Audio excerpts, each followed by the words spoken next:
สวัสดีเจ้าแกมนี่เนาะคลิปนี้ก็ฝากถึงพวกที่ว่ารักเหนียวไก่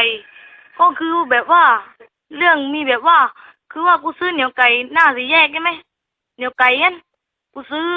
30กูเดินเข้าเซเว่นกูเอาไปตั้งหน้าตะกร้ารถใช่ไหมล่ะถึงกูเดินเข้าในเซเว่นเดินเข้าแป๊บเดียวนี่กูไปออนไลน์ใช่ไหมถึงพอกูมาดูอีกที่แม่เหนียวไก่หายมึงว่าขี้รักมึงว่าคนรักหรือว่าหมาคาบหรือแมวกิน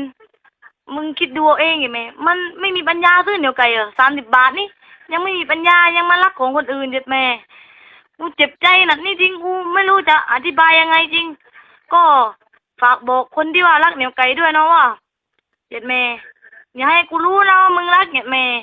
กูกูเอาเหนียวไก่ยัดปากมึงแน่มึงจำเอาไว้เจ็บแม่จริงเจ็บแม่กูเครียดหนักนี่จริงเหนียวไก่หายเจ็บแม่แล้วกูตั้งใจอุตส่าห์ซื้อมากินนั่งบายๆใจที่บ้านนี่เจ็บแม่กลับถูกรักคิดดูเหนียวไก่มันยังรักคุณคิดดูเองนะจริงจริงเครียดเลยนี่จริง